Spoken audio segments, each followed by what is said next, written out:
And that's where you are, and you're listening to My Country Australia with Pete. And on the phone from somewhere in Melbourne is Mr. Johnny Shilo. Good evening, Johnny.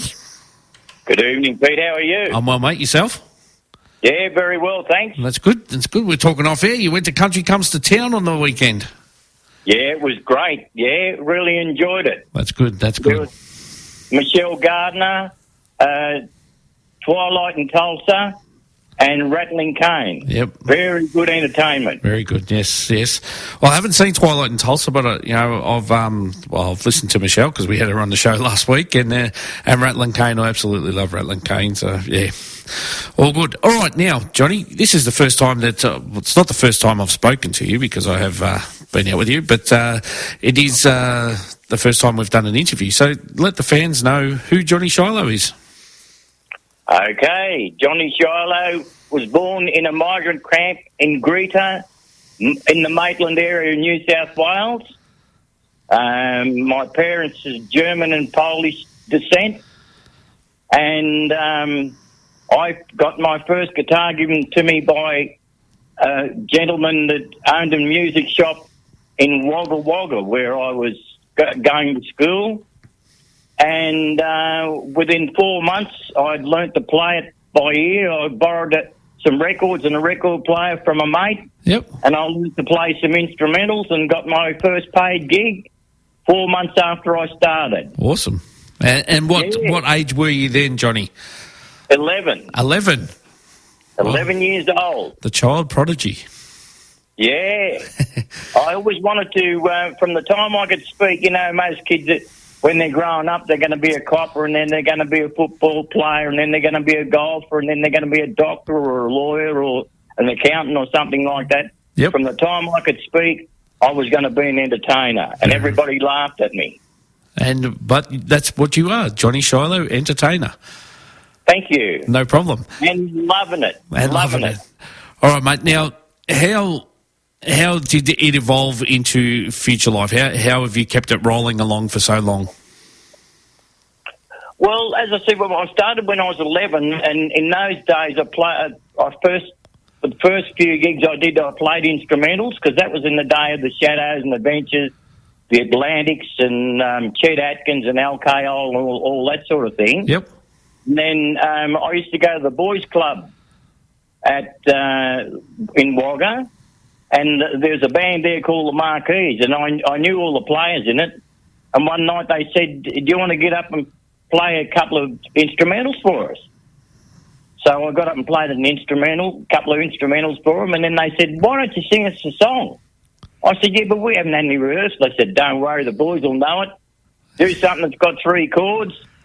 And away we went. And from then on, I thought, "Oh, gee, this is good. I got a really good response to my singing." Yep. And so it went on from there. And in those days, there used to be a Saturday night show called Songs of the Prairies. We used to listen to it on the radio, but I used to listen to it. I don't know if you're familiar with it. In those days, there used to be a little thing like a wireless called a crystal set. Have you ever heard of them? I have, yes. Yeah. Well, they used to just work on a crystal. They didn't have batteries or anything, Yep. but you had to have a pretty high aerial to get them to work. And that's what I used to listen to, Songs of the Prairies, and I loved it. Rick and Phil Carey and Smokey Dawson and Slim Dusty and all those guys. It was really good, and I thought, I love this country music. It tells a story. Correct. And I used to sing along with the radio, and I started doing country music. And I was also doing country music at some gigs, and I was doing all the old rock and roll stuff at other gigs. Yep. Now, And early in the piece, I bought my own PA system, yeah, so that I could be self-efficient, because back in those days, most of the PAs that were in the halls and the clubs and stuff like that were very, very poor. Mm-hmm. And, well, yeah, they're not these days, but they're sensational these days. But, all right, now we'll move on a little bit further, and we'll move up to these days. And you're actually a bit of a journeyman. You do travel around a hell of a lot and get to a lot of festivals, and you are gigging a lot. Yeah, and I am, and really enjoying it. I travel all through Victoria and the bottom parts of New South Wales. Yep. And up to Tamworth? Yes, up to Tamworth, yeah. and we missed Mildura this year. I went for the first time last year, but we missed it this year. Okay. Now, on to new stuff. You've got some new and exciting news. You've got a brand new album coming out on the 8th of September. Yes.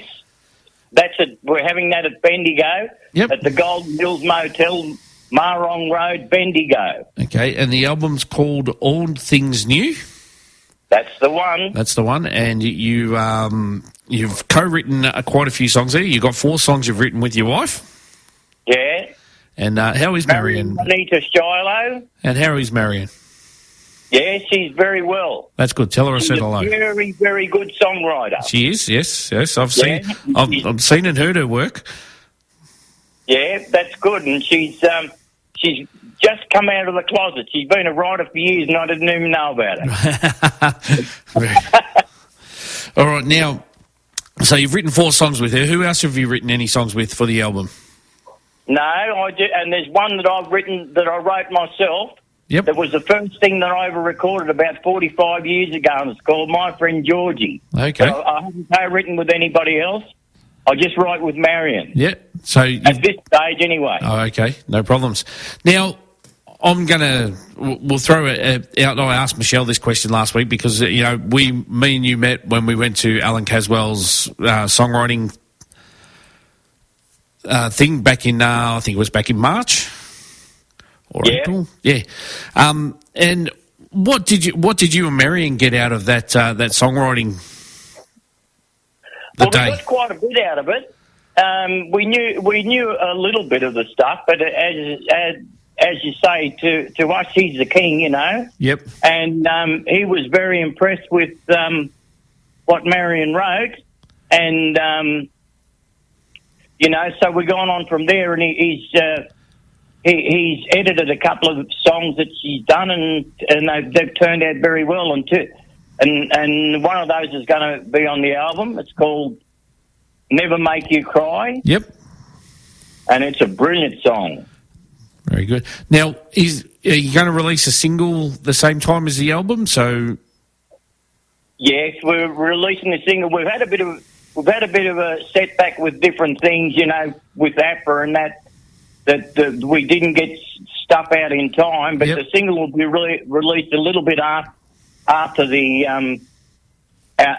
album's released. No problems.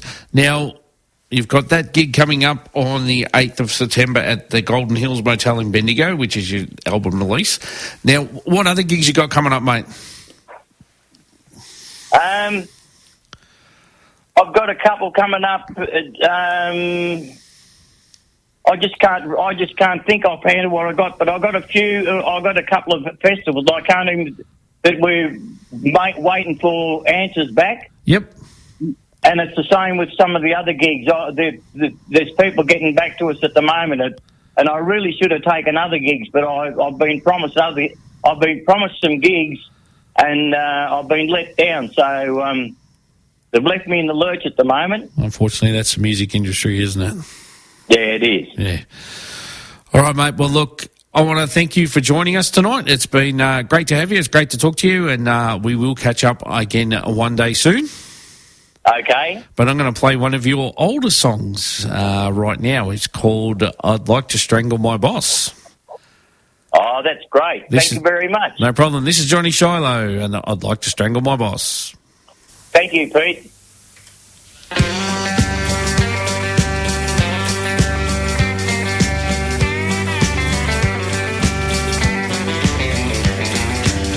Lately I find there's a weight on my mind, and each day becomes harder to take.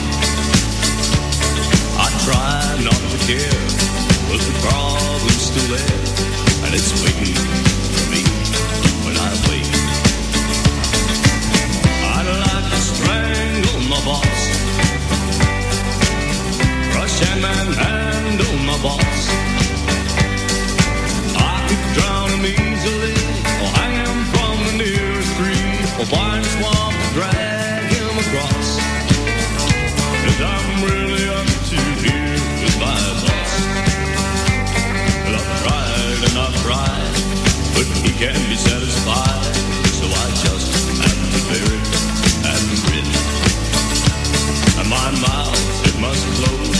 because what he says goes, and there's no way that I'm gonna win.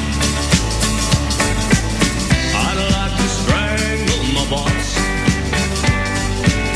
crush him and handle my boss.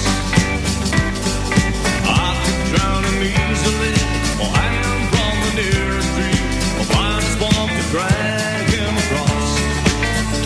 'Cause I'm really up to here with my boss.